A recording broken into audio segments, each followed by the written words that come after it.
Hi and welcome to the Almost Perfect podcast. I'm Wendy and I am almost perfect. Well, not quite.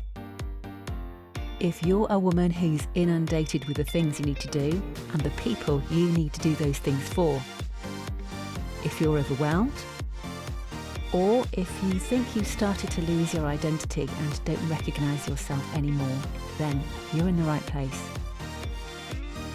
You are beautiful, you are amazing, and you are enough. I'm going to help you see that in true Italian style. So come on in and let's have a chat. So welcome. Another special guest day today on the Almost Perfect podcast. Today is going to be really different. I have a lady with me who well, you're going to love her. I know that there are lots of my friends and lots of people who actually regularly listen to the podcast who will absolutely adore Stephanie. She's going to be right up your street. Put it there. Okay, so I'm going to tell you that Stephanie is from the UK and she started doing something in lockdown. I think it was. You'll tell us in a minute,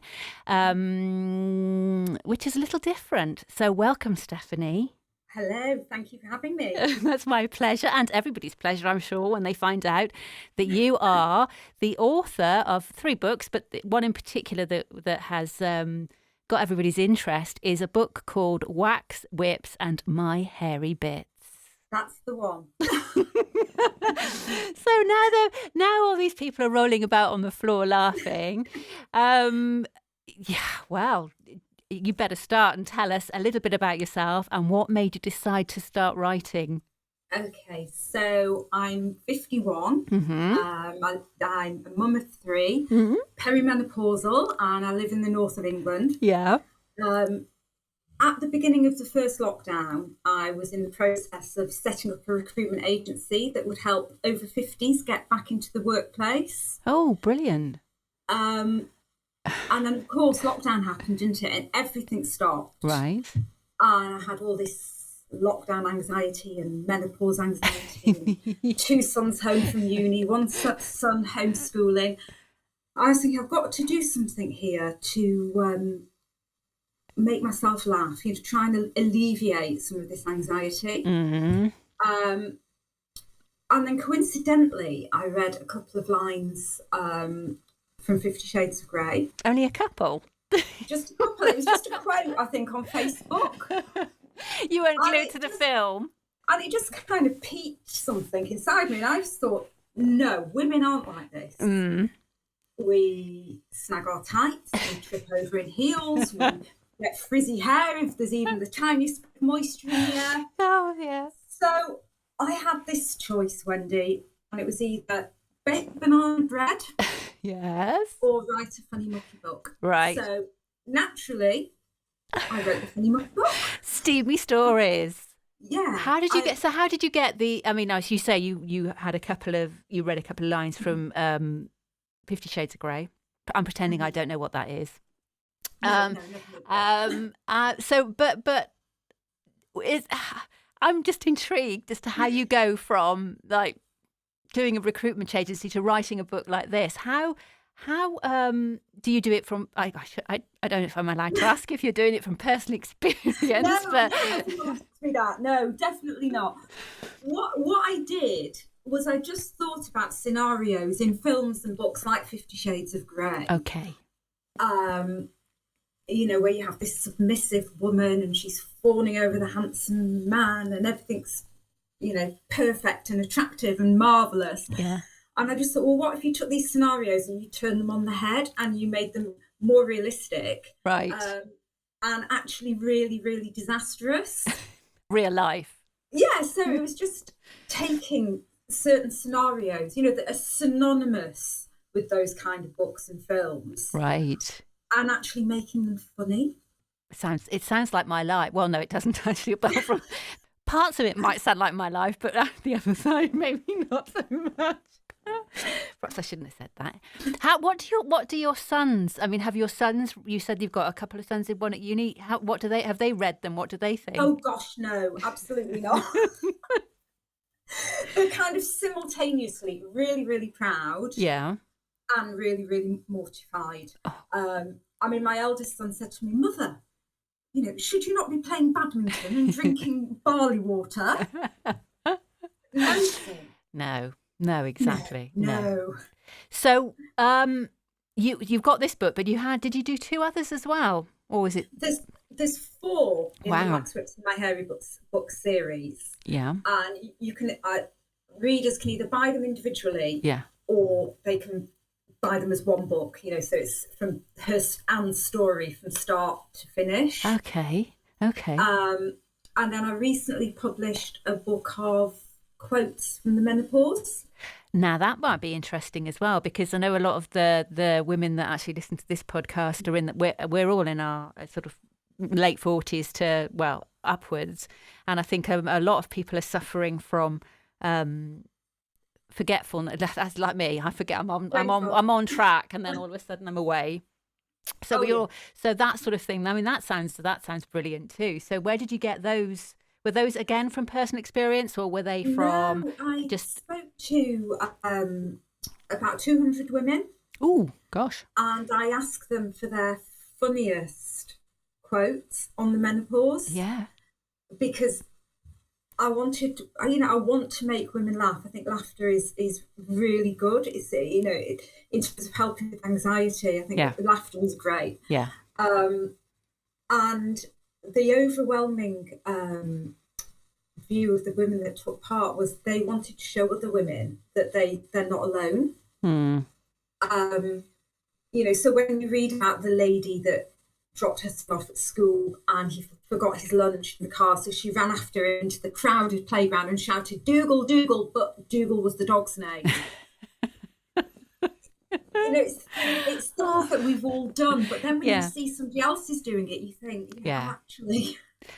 That's very true, and I think when women come together and start talking about stupid things that happen, I mean, like you say, having fun and making a joke out of it, and supporting each other through it, because it isn't the best thing in the world to go through, is it? No, not at all. But when you can make light of it, and that does make it a lot easier, and so that stories from other women, that sounds fantastic too. Yeah, it's kind of a coming together of women to make other women feel better. How did you find I mean, are they people that you know, or did you find them in groups? I put requests out all over Facebook. Right. And women were only too happy to speak to me and give me their quotes. And, they are hilarious. And they are quite outrageous, actually. Some of them. So we're going to all now head to Amazon and see if we can get a copy of your book. I actually picked... there are reviews on Amazon, but I also went on to Goodreads, and just in case anyone is sort of, I'll make sure I don't read ones with terrible language in. But someone has put here a lady called Donna, and I also have a friend called Donna. So probably she would love this. They've put, what can I say? This is one of the funniest books I've ever read. From the first page to the last, it had me in fits of giggles. Sitting on my own in the house, my neighbours probably think I've lost the plot. I laughed so loud, and who knew it would be so relatable? If you have ever been on a dating site, you know it's no exaggeration. I literally ran home from work to finish it, and then it ended. So there's a lot of them like that. So you obviously have hit the nail on the head with a lot of women there, I think. Yeah, I think people, because there's some terrible reviews as well. But I think women people either love it or they hate it. Right. But the majority of women seem to actually absolutely love it, and they relate to it. Men, not so much.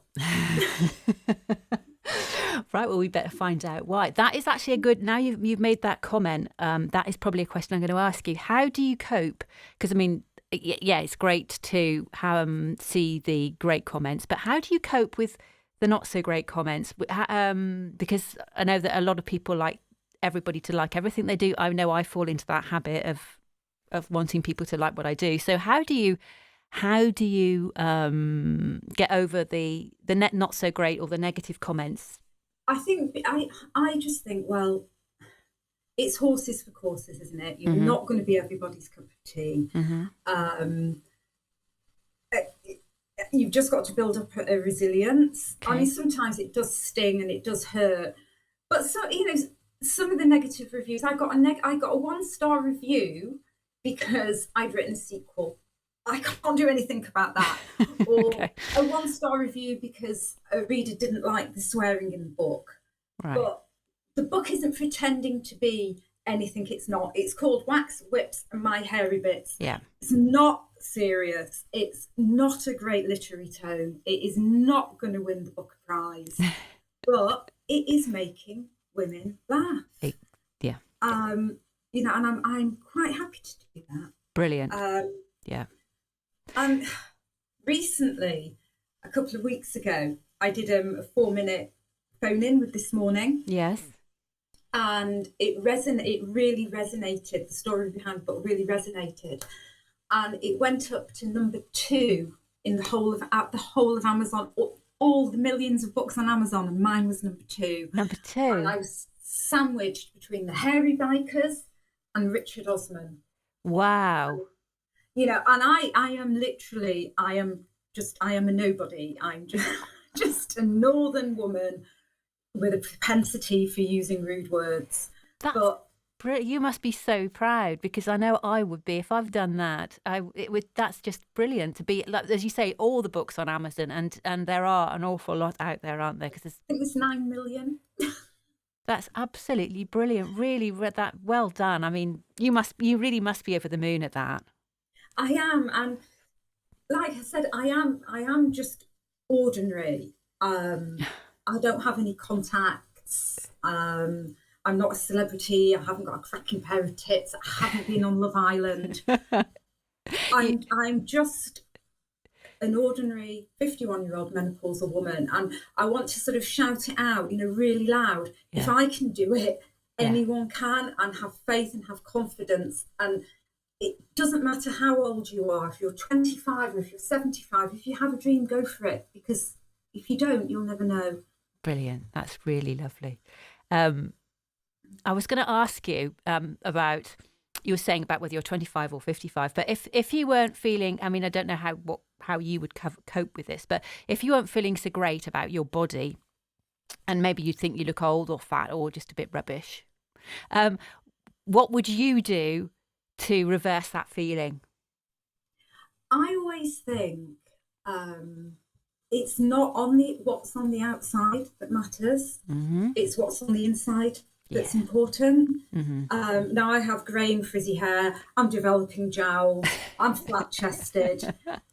But if people don't like me because of that, then I wouldn't want to know them anyway. No. Because I'm so much more than what I look like externally. And also, who's to say if you're feeling a little rounder than you would like, or who's to say what's beautiful? Yes. Who's to say? Who makes that judgment? Who decides what's beautiful? I just think everyone's beautiful. If you've got a good heart, it reflects on the outside. Absolutely. Perfect answer. Thank you very much for that. So talking about that, what is the most beautiful thing about you? What, physically? Or... It doesn't matter, whatever. What is the most beautiful thing about you? I think I'm compassionate. I think I'm kind, and I think I'm compassionate. Mm-hmm. And I'm always here if anyone needs me. Yeah. And my eyes are quite nice as well. Oh.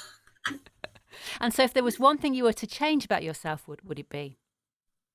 I do lack confidence. Mm-hmm. And I do. When I started the book, I used a pen name because I thought, everyone's going to hate it, so I'll use a pen name, then nobody ever needs to know. I just wish I could be a little bit more confident. That's really strange, isn't it? Because people would think that you're writing a book like that, which is not an easy topic for many people to talk about, and then you're saying that you lack confidence, which and you've actually been on more now. You've been on. I know, it's Was it Good Morning Britain, or was it? It was this morning. I mean, you've done things like that now, and yet, I mean, you're coming here to talk to me. You don't know me we've never actually met, only via Facebook. So a lot of people would look up to you and think, I really want to be like her because she's actually gone out and done something, even though she was scared, even though she hadn't got a clue, she was doing something else. She's actually had the confidence to get out there and do it. And so what one person's idea of confident is and another person's is different, isn't it? And as far as I would be concerned, I think it's amazing that you've actually got out there and talked about all this stuff. I think it's the self. I have a lot of self-doubt, if that makes sense. Yeah.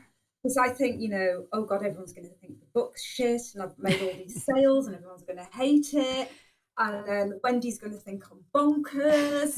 Not at all. That's and I think that's how I think sometimes, and I just kind of need to work on that a little bit. Yeah. Well. I mean, even in terms of the reviews on Amazon. Although I just think, it is horses for courses, and some are going to love it, some are going to hate it. It takes me ages to look at them. I have to really build up that confidence to go and look at them. Yeah, I'm bonkers. No, I don't think you're bonkers. I think you actually live quite a good life because you're not acting what has people at 50 or whatever. Women obviously used to have an image. Anyone over 50 has actually had it. So you're actually bucking the trend by writing a book, doing what you want, saying what you think, and being brave, because it does take a lot of guts to come out and to do something like that, which is brilliant. And I think the more people of our age talk about the problems that we are encountering, and we're not spring chickens any longer, but we are. But we are beautiful still. No, carry on. And it's really important that we don't conform to the stereotypes of age, because we don't have to. No. We don't have to. You don't have to hit a certain age and start wearing beige and start shopping at Marks and Spencer's. Just be yourself. Just carry on being you, because you are unique, and there'll never be another you. So just carry on doing your thing. And also at our age as well, we do have a bit of an excuse that we can actually go out and be a bit more wild. And we, like most people, if they have children, I don't, but they've grown up. You have more of a life for yourself, and you can start actually creating that life. Think about what you want, and actually, like you, changing what you do. I don't know if you're still have you gone back into recruitment now as well, or are you you still you're writing? I'm just going to carry on with the writing and see where it takes me. And obviously the goal at the moment with the book, sort of achieving what it's achieved, is to get a traditional publisher. Right. Who can help me get it out to the masses, really. Because when you self-publish, you're quite limited because you don't have an advertising budget, you don't have a marketing budget. Mm-hmm. But in order to get a publisher, you have to get a literary agent. Right. They're looking for stories that are going to resonate through the years and bring light into the dark. And I have 3 swear words in my first paragraph. So I'm not really their demographic, even though thousands and thousands and thousands of women have read it and loved it. Mm-hmm. It's getting somebody to take a chance on me because, like I said, it's not a great literary classic. It's just, it makes ladies laugh. Well, I think that if you go into any bookstore or bookshop, you'll find books with swear words and things in it. So I'm pretty sure that someone is going to take you on and do. Did you have any literary, like, have you done any writing courses, or did you? Is it something that you just went into blind? No, I mean I've done a bit of content writing in the past. Okay. But no, I did English and drama at uni, but I did go into it completely blind. That's amazing. Yes. I just thought, like I said, I'd be lying in bed at 2:00 in the morning and I'd think, wouldn't it be funny if X, Y, and Z happened when you tried to drip hot wax on somebody? I'd be sitting in bed laughing. And that's kind of how it came about. So, for instance, there's a scene in the film Basic Instinct where they get friendly over the sink. Right, okay. And I was thinking, well, hang on a minute. The washing up's in there. That's not hygienic. So that's what I did with scenarios. I just turned them around and brought the comedy into them. I think you're going to sell an awful lot of books now. Because if you were to see my kitchen. Yes, and then I know somebody else who likes Basic Instinct, but I think it's probably a bit further down the line than the washing up in the sink bit. But yeah. And I've also have a friend who's writing or has an idea for a book, and she's been putting it off forever and ever and ever, and she knows someone else who's written a book, and they say it's hard, and so what I'm really hoping is that she'll know who she is, that she'll be listening to this, and you will inspire her to. Oh God, she's got to go for it. I don't know who you are, but you've got to go for it. Thank you. And don't sit down and force yourself to write, which a lot of authors do. You set sort of 5 hours a day down to write. Just do it as it comes, as it flows. Just because that's what I did. It was really natural. It wasn't forced, and I just really enjoyed the process. Brilliant. Well, thank you so much for taking, because we've actually planned this meeting about 3 or 4 times, haven't we? And it's actually never come off because we've both either I've had no electricity, you've had to go to hospital. It's very romantic stuff, isn't it? You've had to go to hospital with your mother. I've had no electric. Well, the car's broke down and all sorts of things. So we didn't actually. This is about the 4th attempt we've actually had to get together, isn't it? But we've done it. We've done it. What I'm going to do with all the bits of the things for the podcast, I'm going to put how everyone can have a look at your book, have a link, and also to your Instagram, because you're on Instagram as well. And I hope people will follow you. And as I say, I'm sure that 1 or 2 people are gonna buy your book as well from this. So thank you, Stephanie, once again for being my guest. And I'll see you again soon. Speak soon. Cheers. Bye-bye. Bye. And that is the end of this podcast. I hope you've enjoyed it, and I'll see you again soon. Ciao.